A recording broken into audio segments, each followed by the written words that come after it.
Então, voltando àquilo que eu estava falando lá atrás, o que a gente estava falando é sobre como a gente sabe que o modelo ele não está pensando uma palavra por vez. E aqui eu fiz aspas, né, pensando entre aspas, porque eu não quero necessariamente assumir que o modelo é um indivíduo que pensa do jeito que a gente pensa, que ele tem uma sensação de pensar e etc. Quando eu quero dizer isso, eu quero dizer que a gente consegue ver que o modelo planejou nos pesos internos dele, na rede neural interna dele, uma palavra antes dele falar ela. E às vezes, várias vezes, digamos assim, várias palavras na frente da frase. O jeito que a gente sabe isso é o seguinte, tem esse paper que eu falei várias vezes já, que eles fizeram um teste com o 3.5 Haiku, onde eles passaram um poema pra ele. E o poema era algo como His hunger was like a starving rabbit. É algo que rimava Grabbit e Rabbit. Eu não vou lembrar agora exatamente do uma poema. rimazinha. Tá.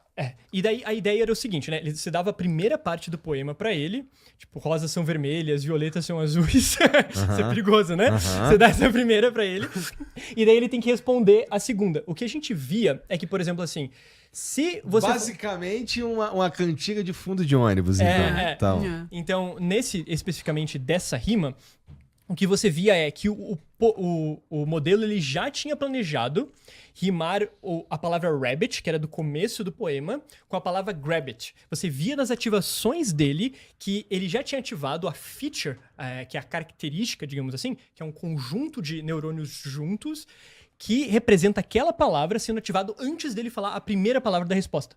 Então, se é rosas vermelhas, violetas são azuis, eu sou muito legal...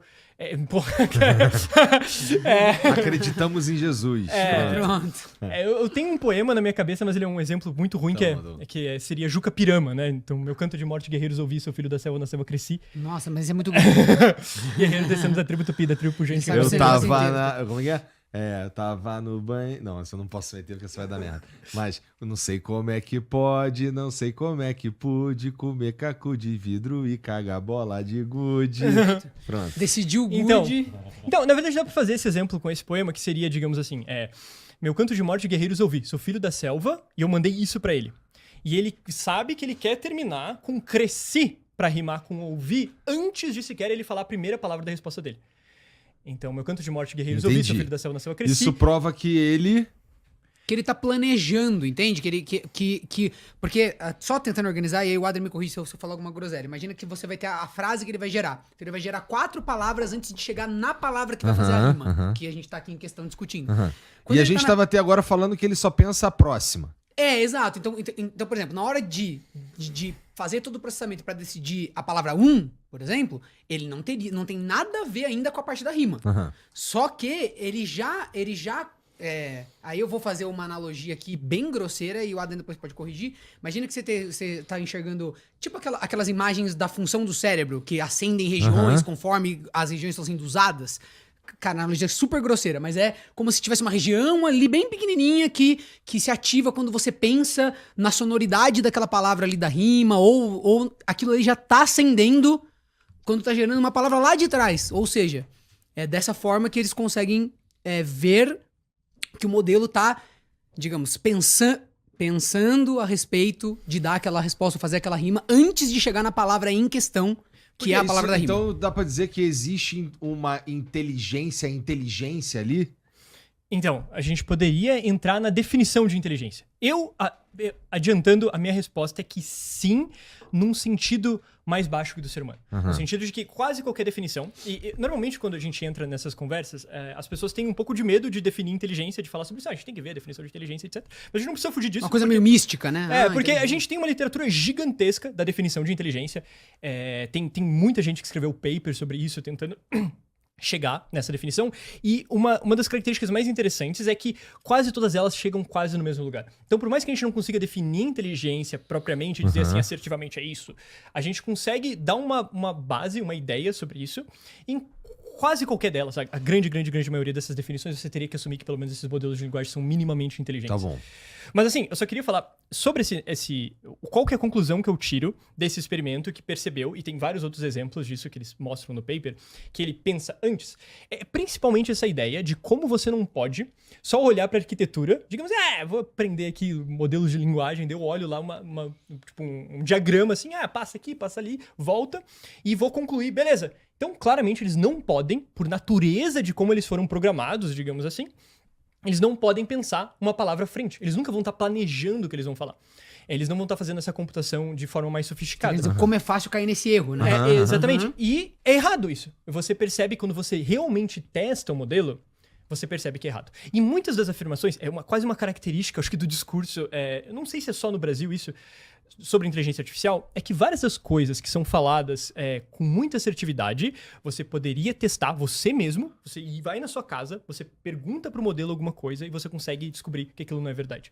Não porque o modelo vai te responder, eu sou inteligente, não sei o quê. Não, mas porque, por exemplo, assim, se você quer testar que o modelo ele só memoriza, que é alguma coisa que algumas pessoas falam, que ele é sempre 100% uma máquina memorizadora, tudo que ele faz é pegar da memória alguma coisa e te entregar essa coisa.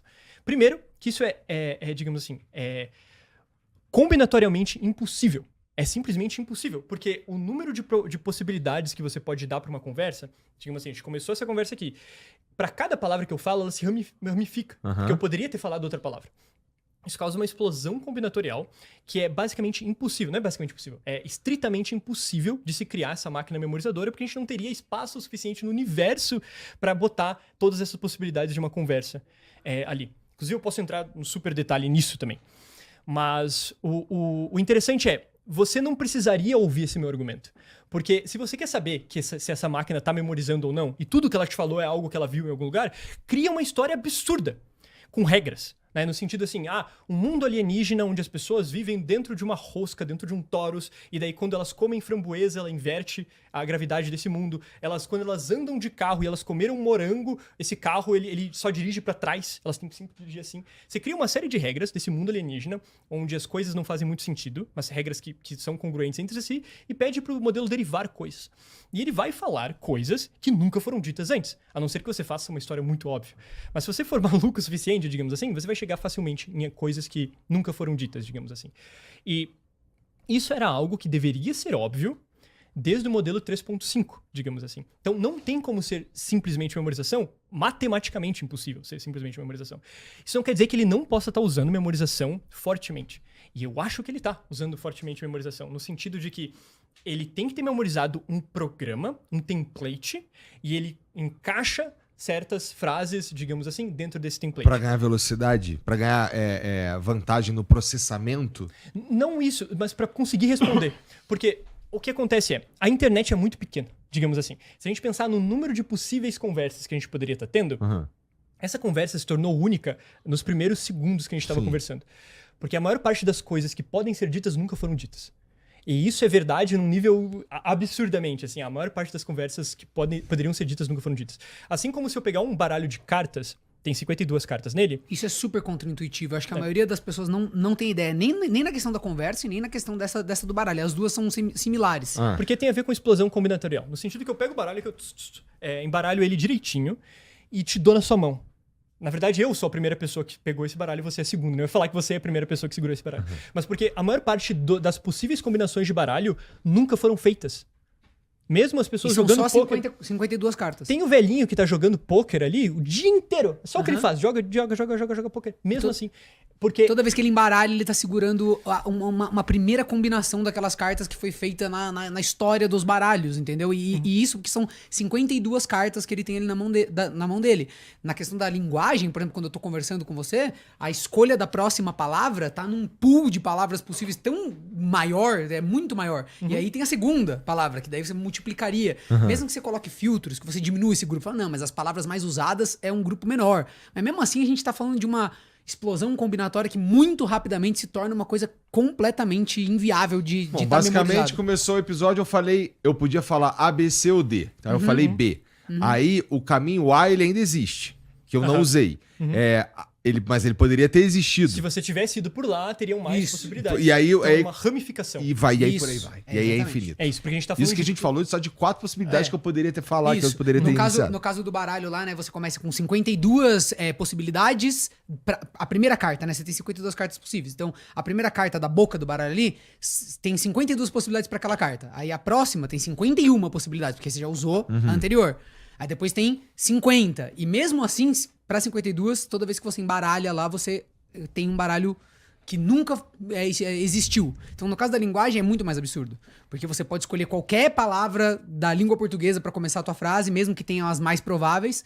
Aí a próxima, você pode escolher qualquer uma. Aí na terceira, você já pode repetir palavra, por exemplo, que é uma coisa que no exemplo do baralho não tem. Então é muita loucura. Claro também, É muito mais do que acertar o número da Mega Sena. No caso de 52 fatorial...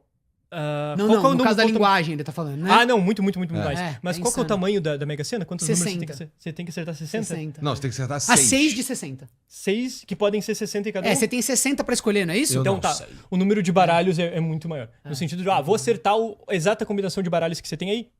Muito maior. difícil. Assim, tem mais combinações possíveis do que átomos na Via Láctea. Porque é 52 fatorial. É um número que explode ridiculamente. Mas... Isso é difícil entender, E no caso né? da linguagem... Veja, as pessoas... de fato não é intuitivo. Não é, né? E no caso da linguagem, fala aquela proporção, não sei se então, vocês têm ela de cabeça. Então, a questão é... Porque algumas pessoas podem estar pensando o seguinte: esses caras, eles estão pensando da forma mais ingênua possível nisso, no sentido de que, sei lá, quantas palavras tem no português? Tem 100 mil palavras no português, então você fala, se você tem 100 mil possibilidades para a primeira palavra, daí você... Na verdade... Voltando nisso, tem 500 mais ou menos, dependendo das estimativas, algumas são 300, etc. Digamos que a gente tem 100 mil palavras usadas, que são usadas normalmente, e daí, na primeira possibilidade eu tenho 100 mil, na segunda possibilidade eu teria 999 mil, digamos assim, se eu não quero repetir, e assim eu vou criando, claro, uma explosão combinatorial. Esses caras são muito burros, porque as pessoas falam coisas com mais probabilidade do que outras. No caso, assim, se eu já tô falando Estados Unidos da, eu vou completar com a América, quase sempre. Às vezes, se eu falei Estados Unidos eu tô falando do México, provavelmente. Então, tem frases que te prendem, digamos assim. Se você começou ela, eu saí de casa, estava chovendo, fui buscar meu guarda, a próxima vai ser A chuva. quantidade de palavras possíveis vai diminuindo muito rapidamente, né? Não diminui tanto assim, vai crescendo, na verdade. Não. Eu tô dizendo nesses estilos de frase. Estados Unidos dá... A última posição, sim. O pool de palavras possível ficou muito menor, entendeu? Mas naquele exato momento da conversa, a partir do momento que continua, isso cresce de novo. Exato. Então, você pode se perguntar, existe alguma forma da gente estimar, não quantas palavras tem e tentar fazer essa conta meio burra, mas a gente estimar quantas palavras prováveis tem para cada palavra que eu adiciono. E sim, usando uma coisa chamada teoria da informação, que foi criada por Claude Shannon no meio do século XX. Acho que meio do século XX, foi 54, algo nesse sentido. Teoria da informação, o que ela me diz? Ela me diz exatamente quanta informação, eu consigo calcular quanta informação é revelada para cada palavra que eu adiciono. Na verdade, o que eu tô fazendo aí enquanto a palavra... Deixa eu pensar como é que eu vou falar isso. Tá, assim, ó. Imagina que eu tenho um dado, vamos lá. Eu vou voltar um pouquinho. Imagina que eu tenho um dado. Esse dado, ele tem 6 faces, dado normal. Eu tenho 2 dados, na verdade, agora. Um desses dados, ele é perfeitamente balanceado. Isso significa que tem a mesma probabilidade de cair cada lado dele. E daí, esse outro dado que eu tenho aqui, ele tem 80% de chance de cair na face 1. Ele é desbalanceado, é trapaceiro, digamos. Se eu vou jogar contra você, vou te dar esse dado, você vai tirar 1, vou ganhar 100 mil reais. Daí, beleza. Daí eu te pergunto assim, qual desses dados eu tenho mais informação sobre... E o inverso disso seria entropia. Qual desses dados tem mais entropia? No sentido, quanto mais coisas eu desconheço sobre ele. E qual que seria a sua intuição sobre isso? Qual dos dados eu tenho mais informação e qual dos dados é mais entrópico? Eu tenho mais informação sobre o dado viciado. Sim, exatamente. Então, isso é algo contraintuitivo para algumas pessoas, mas é exatamente essa a resposta. Porque o dado viciado, você sabe com mais certeza que ele vai cair 1. Digamos assim, eu tenho mais informação sobre ele. Agora, o dado que não é viciado, ele está no estado máximo de entropia. Quando o dado está perfeitamente balanceado, esse é o momento máximo de entropia daquele modelo probabilístico. Porque pode cair qualquer dado. E se eu não vi ainda, eu não sei, eu não consigo chutar. Agora, esse eu chutar, 100 mil que caiu 1. Porque vale a pena, digamos assim. Então, o que eu posso fazer? Eu posso ver a entropia para cada palavra que eu vou revelando da linguagem. E na maior parte dessas estimativas dá mais ou menos 6, ou 7, ou 8 e etc. Se a gente pegar a menor, ou seja, 6 bits de entropia, isso quer dizer que a gente está sendo mais generoso com a nossa estimativa, pensando que é menor, tem menos possibilidades. No caso, as pessoas se repetem muito, as coisas não são tão prováveis, etc. E daí, se a gente pode usar um outro conceito, que esse é muito importante, inclusive na inteligência artificial, que se chama perplexidade. A perplexidade é, digamos assim, eu estou nessa situação onde a gente jogou o dado e eu escondi ele. A perplexidade mede quantas possibilidades eu acho que tem. No sentido de quantas possibilidades são prováveis para isso, quão indeciso eu estou. Então, a perplexidade de algo é 2 elevado na entropia dessa coisa. Então, se a entropia da linguagem é 6 bits por palavra, então a perplexidade da linguagem vai ser 2 elevado na 6, que é igual a 64. Então, eu tenho 64 de perplexidade. Por que eu falei isso? É basicamente o fator de branching, né? De ramificação. Ramificação. Então, isso quer dizer que para cada palavra que eu falo, existem 64 palavras prováveis, em média.